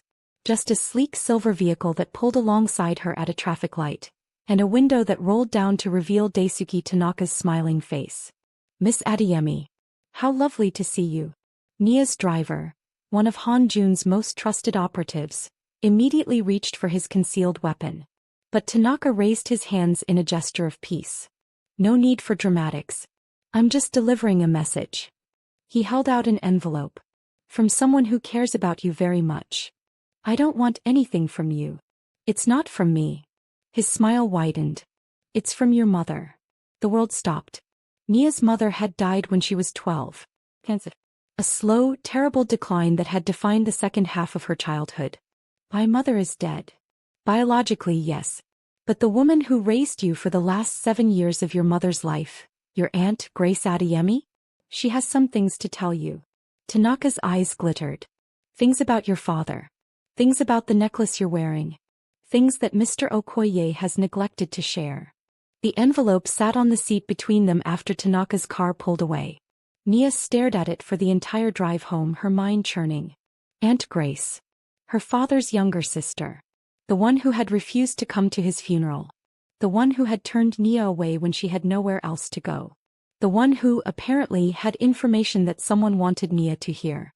She should have given the envelope directly to Han Joon. She knew that. Every rational part of her brain screamed it. But some deeper instinct, some wounded, desperate part that still grieved for the family she had lost, made her open it in the privacy of her room. Inside was a letter. Handwritten. In Aunt Grace's distinctive script. My dear Nia. I know you will never forgive me for turning you away. I know you believe I abandoned you as everyone else did. But you must understand I was afraid. Your father's death was not what it seemed, and the people responsible made it very clear that anyone who sheltered you would share his fate. The man you are living with, Han Joon-Okoye, is not who you think he is. He did not find you by accident. He has been searching for you for months because he knew about the bonds your father hid. He knew about the locket. He knew everything. He didn't rescue you, Nia. He collected you. The woman who contacted me, his mother, showed me proof. Records of surveillance teams tracking your movements for weeks before that night in the rain. Intercepted communications where he discussed your acquisition with his security team. Plans for how to gain your trust and access the bonds. Everything he has done, the kindness, the generosity, the university, the romance, is a manipulation. A long game played by a man who learned cruelty from both sides of his heritage. Please, Nia. Take the bonds and run. Go to the address at the bottom of this letter. There are people who can protect you. People who want to help. I am sorry I wasn't brave enough before. Let me be brave now. Your loving Aunt Grace. Nia read the letter 3 times. Her hands shook. Her vision blurred. The rational part of her mind screamed that this was manipulation. That Tanaka and Yoon Soo-jin were using her aunt as a weapon. That the proof referenced in the letter could be fabricated, manufactured, designed specifically to shatter the trust between Nia and the only man who had ever truly seen her. But the wounded part, the part that remembered 243 days of sleeping in doorways and eating scraps, whispered something darker. What if it's true? What if he had been watching her before that night? What if the rain, the rescue, the outstretched hand, all of it had been planned? What if every gentle word, every lingering glance, every moment that had felt like love was nothing more than a carefully constructed strategy to keep her close and compliant? What if she had traded one form of captivity for another? He thought about the first night. How he had appeared from the luxury car like a figure from a dream. How he had known she was educated. How he had spoken with such precise understanding of her situation, as if he had studied her file rather than observed her in the moment. He thought about the job offer. The university reinstatement. The ease with which every obstacle had been removed from her path. As if someone with unlimited resources had been clearing the way long before she ever agreed to stay. She thought about the conversation in the study, when he had admitted to keeping secrets. There are things about my business you don't know. Things I've kept from you deliberately. What else had he kept from her? The doubt spread through her chest like poison, infecting every memory, corrupting every moment of tenderness. By the time night fell, Nia had made her decision. He packed a small bag. Only essentials. Nothing he had given her. Not the clothes, not the jewelry, not the shoes that cost more than her former rent. She wore the same faded blue dress she had arrived in, washed and mended but still bearing the ghost of the rain that had brought them together. The only thing she kept was the locket. Her father's last gift. Her inheritance. Her burden. She left the letter on Han Joon's pillow, where he would find it when he came looking for her.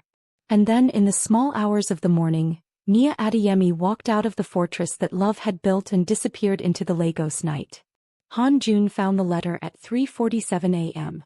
He read it once, twice, 3 times, his expression unchanging. Then he set it down carefully on the bed, her bed which still smelled like her, which still held the warmth of her body, and walked to the window.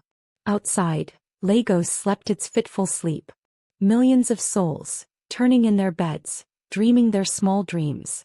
Somewhere among them, a woman with a gold locket and a broken heart was running from the only man who would die to protect her. Han Jun placed both hands flat on the glass. Then he screamed. The sound was inhuman. A howl of rage and grief and self-loathing that shattered the silence of the compound and brought security teams running. It lasted 5 seconds. Maybe 6. Long enough to strip his throat raw. Long enough to crack something fundamental in the air itself. When Emeka burst through the door, weapon drawn, he found his boss standing motionless by the window. Hands pressed to the glass.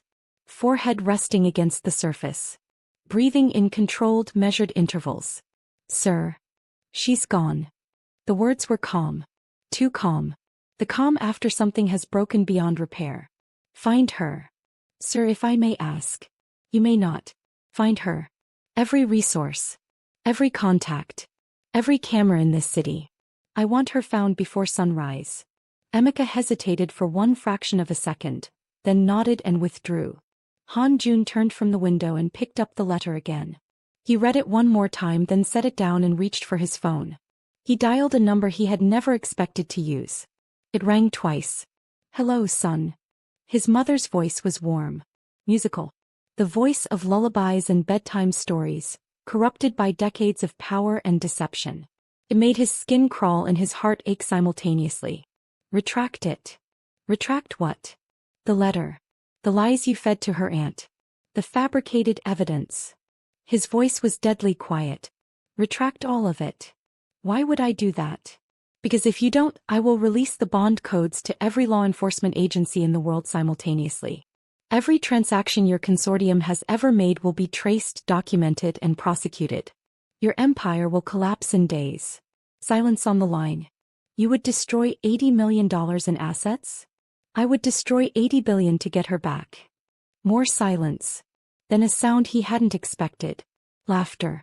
You really do love her, Yoon Soo-jin said, and there was something in her voice. Amazement? Envy? Grief? That he couldn't identify. I didn't think you were capable. You don't know what I'm capable of. No, she agreed softly. I suppose I don't. I gave up the right to know a long time ago. Then let her go. Let both of us go. It's not that simple, June. The consortium has partners. Investors. People who expect returns. The bonds are not just mine to walk away from. Then I'll deal with the partners. They'll kill you. They'll try. Another pause. Longer this time. Find your girl, Yoon Soo-jin said finally. Bring her back. Protect her. Do whatever you need to do. Her voice hardened. But understand this, the consortium will not stop. If I pull back, someone else will step forward. Someone with less restraint and no maternal complications. Is that what you call it? Maternal complications. I call it the only thing that's keeping you alive right now. Her voice broke slightly on the last word, and for a moment, just a moment, she sounded like the mother he remembered. Find her, June. Before someone else does. The line went dead. Han Jun stared at the phone for 10 seconds. Then he moved. Within 30 minutes, every operative in his network was activated. Within an hour, surveillance footage from 200 cameras across Lagos was being analyzed by artificial intelligence systems running in 3 countries. Within 2 hours, a preliminary search grid had been established covering every neighborhood, every bus station, every church doorway where a desperate woman might seek shelter. By dawn they had nothing. Nia had learned from the streets. She knew how to become invisible. She knew which cameras to avoid, which routes to take, which crowds to lose herself in. The skills that had kept her alive during those 243 days of homelessness now worked against the most sophisticated search apparatus money could buy. Han Jun sat in his study, surrounded by screens and reports and the collective resources of a criminal empire, and felt something he had not felt since he was 7 years old. Helplessness. 2 days passed. Then 3. On the 4th day, Park Soo-min found something. A transaction, she said, placing a printout on Han Jun's desk. A phone purchased with cash at a market stall in Ikeja. The seller remembered a young woman matching Nia's description. She was wearing a blue dress. Where did she go? The seller said she asked about buses to Calabar. Calabar. Where her mother's relatives lived. The ones who had turned her away. But also the address at the bottom of her aunt's letter. It's a trap, Han Joon said immediately. My mother wanted her to go to that address. There will be people waiting. Agreed. Park pulled up a map. I've already dispatched a reconnaissance team. The address is a residential property in the old town. Registered to a shell company with ties to the consortium. How long to get there? By air 2 hours. By road 10. Han Joon was already standing. Prepare the helicopter. The house in Calabar was white and weathered, set back from a quiet street lined with palm trees. It looked innocent. Ordinary. The kind of place where grandmothers served chin-chin and children played in the yard. It was anything but ordinary. Han Joon's reconnaissance team had identified 6 operatives inside, plus Aunt Grace herself, who appeared to be a reluctant participant rather than a willing conspirator. She moved with the stiffness of someone acting under duress, and the bruise on her wrist suggested that the consortium's recruitment methods were less than gentle. Ania was inside. She had arrived 12 hours earlier according to the surveillance. Walked right through the front door. Into the arms of the aunt who had betrayed her. Into the house that the consortium had prepared as a cage. Han Joon crouched in the shadows across the street, flanked by 8 of his best operatives. The tattoo on his collarbone, visible through the open collar of his black tactical shirt, seemed to pulse with his heartbeat. Extraction plan? Emeka murmured beside him. No extraction. Not yet. Han Joon's eyes were fixed on the house. I'm going in alone. Sir, that's not a suggestion. He turned to Emeka and the look in his eyes ended all argument. If I'm not out in 20 minutes, come in hard. Protect her. Get her out. And you? Han Joon didn't answer. He was already moving. He walked across the street like a man walking into a temple. Unhurried. Unafraid. The gate was unlocked. They were expecting company, just not him. He passed through the small yard, up the steps and pushed open the front door. The hallway was dim. Quiet. The air smelled of dust and fear. He found Nia in the back room. She was sitting at a wooden table across from an older woman who bore a family resemblance, Aunt Grace. 2 men stood against the wall trying to look casual and failing completely. Professional security. Consortium operatives. Nia saw him first. Her eyes widened. Her lips parted. And in her expression he saw a war. Relief battling anger, love wrestling with doubt, hope fighting against the poison that had been planted in her mind. Han Joon. Nia. The 2 operatives moved simultaneously, reaching for concealed weapons. Han Joon didn't even look at them. If either of you draws a weapon, he said conversationally, I will break every bone in both your bodies before my team outside finishes their coffee. Sit down. They sat down. Aunt Grace made a small, terrified sound.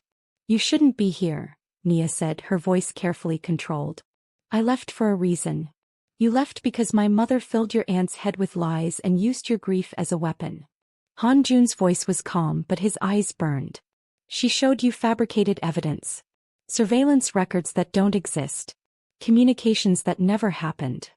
How do I know that? Because I'm here. He stepped closer and the operatives tensed but didn't move. Because I walked into a trap alone, without weapons, without a plan, because nothing matters more than making you understand that everything between us is real. Words, Nia said, but her voice cracked. Just words. Then ask your aunt. Han Joon turned to Grace, who shrank back in her chair. Tell her the truth. Tell her how they contacted you. Tell her what they threatened. Grace's lips trembled. Her eyes darted to the operatives, who stared at her with unmistakable warning. Tell her, Han Joon repeated, softer now. You're her family. The only family she has left. Don't let them use you to destroy the one good thing in her life. Silence stretched through the room like a held breath. Then Grace began to cry. They came to my house, she whispered. 3 weeks ago. They had documents. Photographs. They knew everything. About your father, about the bonds, about you. She looked at Nia with anguished eyes. They said if I didn't write the letter they would kill my children. They would kill everyone. And the surveillance evidence? Han Joon pressed gently. The proof that I'd been tracking Nia before the rainstorm? Grace shook her head miserably. They gave it to me. Told me to include it in the letter. I don't know if it's real. I don't know anything. I just wanted to keep my children safe. Nia's composure finally broke. The tears came silently, rolling down her cheeks as the full weight of the manipulation became clear. She had been played. Her grief weaponized. Her trust shattered by a carefully constructed lie designed to separate her from the only protection she had. And she had walked right into it. I'm sorry, Grace sobbed. I'm so sorry, Nia. I should have been braver. I should have. You did what any mother would do, Nia said quietly, wiping her eyes. You protected your children. She looked at Han Joon. In his face she saw everything the letter had tried to make her doubt. The love. The fear. The desperate, reckless courage of a man who had walked into enemy territory alone because the alternative, losing her, was worse than death. I'm sorry, she whispered. I should have trusted you. I should have. You should have talked to me. His voice was firm but not angry. You should have shown me the letter. You should have given me the chance to explain before you ran. I know. If anything had happened to you. I know.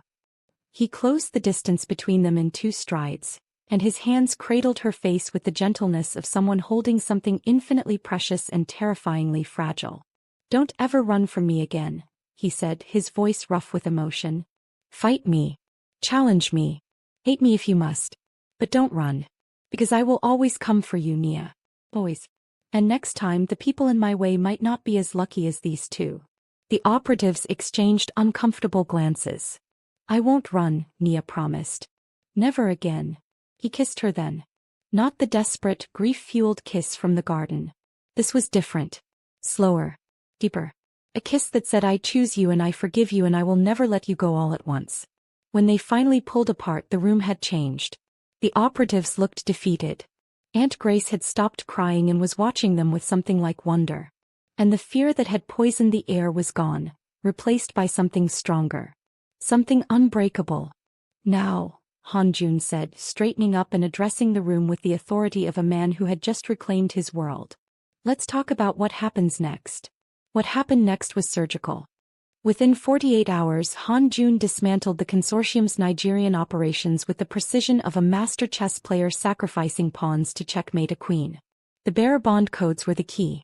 Working with Park Soo-min and a team of forensic financial analysts, they used the codes not to access the bonds themselves but to map the consortium's entire financial network. Every account, every shell company, every transaction that had passed through the system over 30 years. The result was devastating. Han Joon didn't go to law enforcement. He didn't trust them, and with good reason. Instead, he went to the consortium's investors directly. The silent partners.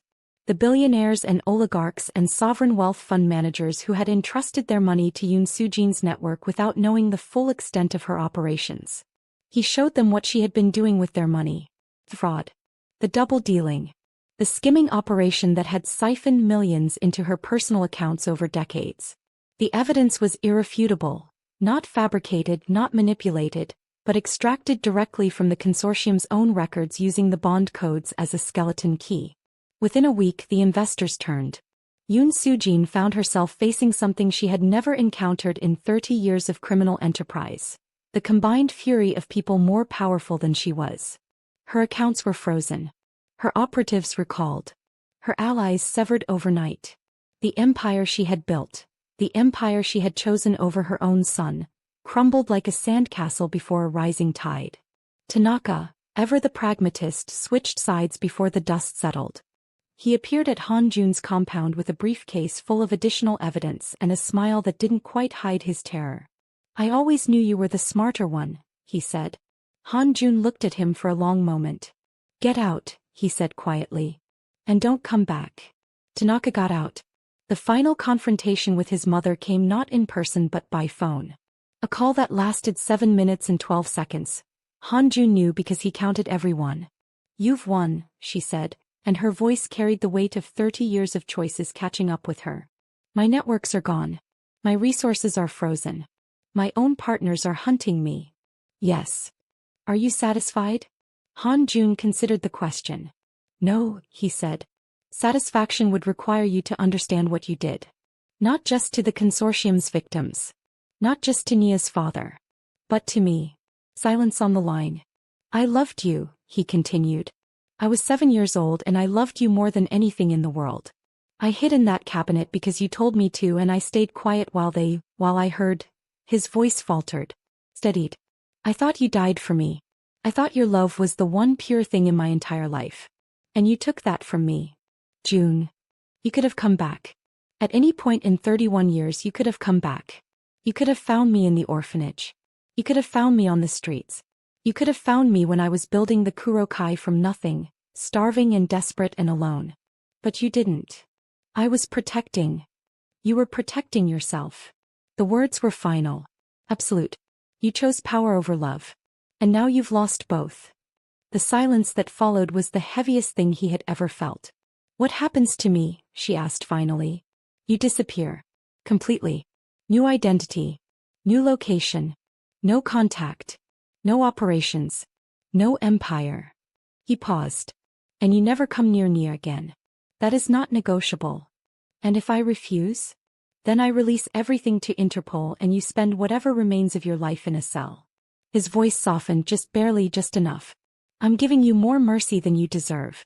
Take it. Another long silence. You're a better man than I made you, she said softly. Despite everything I did. Despite everything I failed to do. You became something good. I became something broken, he corrected. Someone else made me good. The line went dead for the last time. Han Jun sat in his study holding the phone, staring at the photograph on the wall. The young woman. The baby. The smile. He reached up, took the photograph from its hook and placed it face down in a drawer.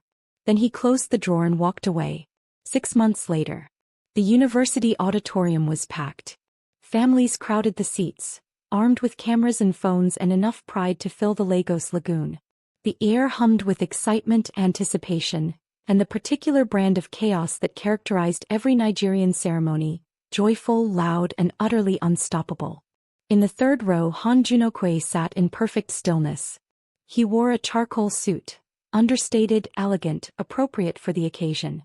The tattoo on his neck was visible above his collar, and several parents in nearby seats kept stealing glances at him, whispering behind their hands. They knew who he was. Or they thought they did. The businessman. The mogul. The man whose face had appeared on every news channel 6 months ago before the stories mysteriously disappeared. Let them whisper. He had eyes for only one person. When Nia's name was called, Han Jun's breath caught. She walked across the stage in her graduation gown, and the auditorium faded to silence in his mind. She was radiant.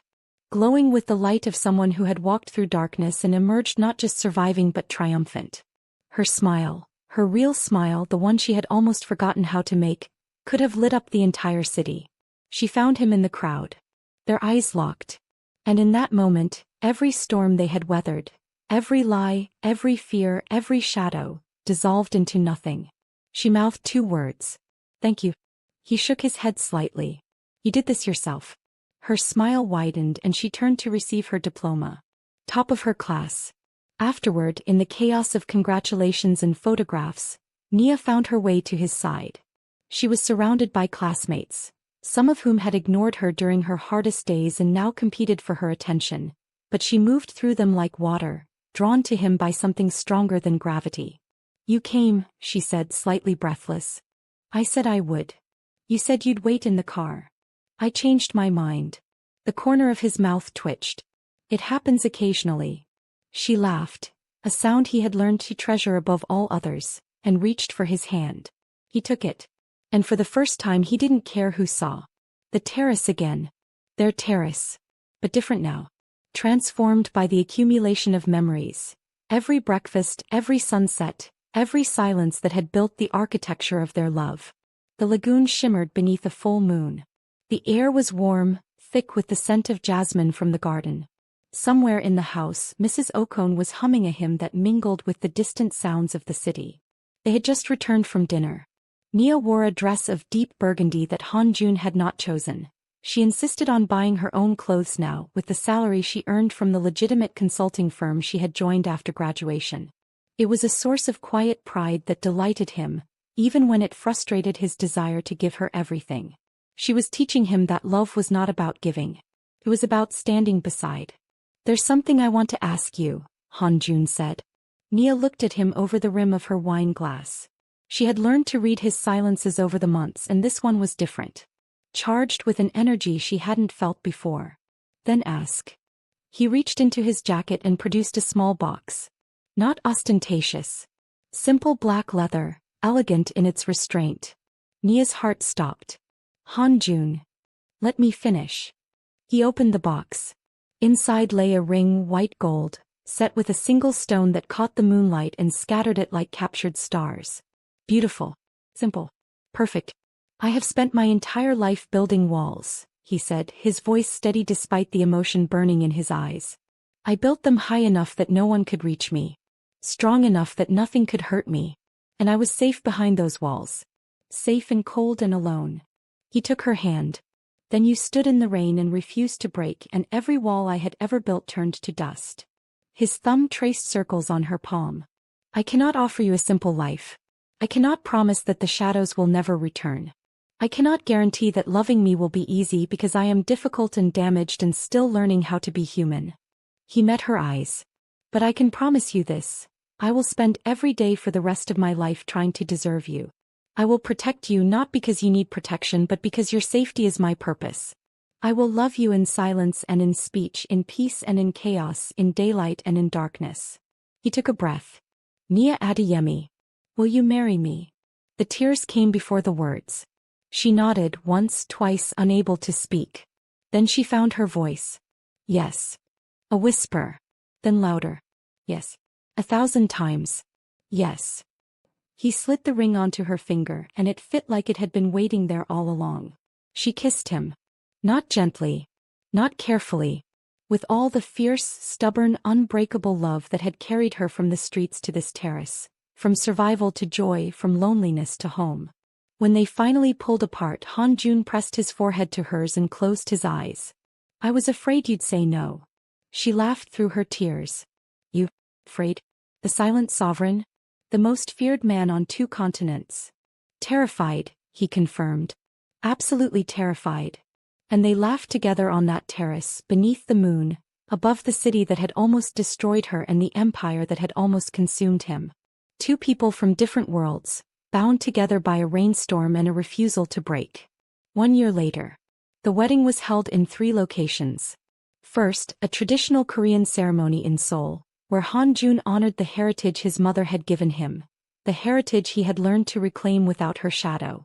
Then a traditional Nigerian celebration in Lagos that lasted 3 days and involved more jollof rice than any single event in recorded history. Mrs. Okoye supervised the catering with the iron authority of a 5-star general and cried through the entire ceremony. Finally, a private exchange of vows on a beach in Jeju Island, witnessed only by Emeka, Park Soo-min and Aunt Grace, who had been quietly relocated with her children to a safe, comfortable home, funded by the legitimate earnings of the man her niece loved. Nia wore white. Han Jun wore black. The tattoo on his chest, visible through the open collar of his shirt, had been modified. A new symbol had been added to the ancient design. Korean characters interlaced with Igbo script, surrounding a single chrysanthemum. It meant home.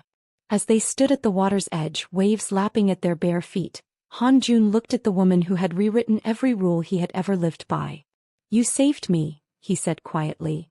"You saved me first." "No." He shook his head. "I pulled you from the rain. You pulled me from the dark. That's different." She smiled. That smile, the one that could stop his heart and restart it in the same breath, and took his hands. "Then we saved each other." He kissed her as the sun set over the water, painting the sky in shades of gold and amber and rose.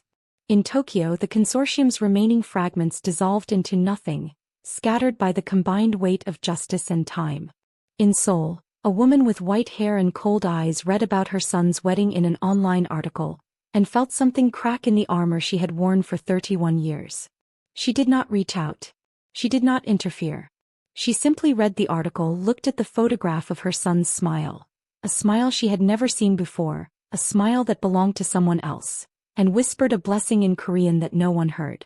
In Lagos, the bus stop where a young woman had once stood in the rain, refusing to break, was demolished to make way for a community center funded by the Okoye Foundation. It would provide education, job training, and emergency shelter for young women in crisis. The center was called the Chrysanthemum. Nia chose the name. And in a house overlooking the Lagos Lagoon, a house that had once been a fortress and was now, finally, a home, two people from different worlds built a life together. Not a perfect life. Not an easy life. But a real one, forged in darkness and tempered by love, standing on a foundation stronger than fear. They had a daughter the following year. They named her Soo-in, a Korean name meaning gentle and precious, with the middle name Adeyemi, for the father who had given everything to keep his daughter safe. Han Joon held his daughter for the first time in the delivery room, his tattoos dark against the baby's soft skin, and felt something he had not felt since he was 7 years old. Complete. Nia watched him, this powerful, dangerous, broken, beautiful man, cradling their child with the tenderness of someone handling the most important thing in the universe, and she knew. She knew that the rain had been a beginning, not an end. She knew that the darkness had been a passage, not a destination. She knew that love, real love, the kind that survives poverty and power and betrayal and time, was not a fairy tale. It was a choice. Made again and again and again. In silence and in storm. In fear and in faith. In the small, sacred moments that no one sees and the grand, sweeping gestures that change the shape of everything. He chose him. He chose her. And that choice, made on a rain-soaked street in Lagos, echoed through their lives like a heartbeat. Steady. Strong. Eternal.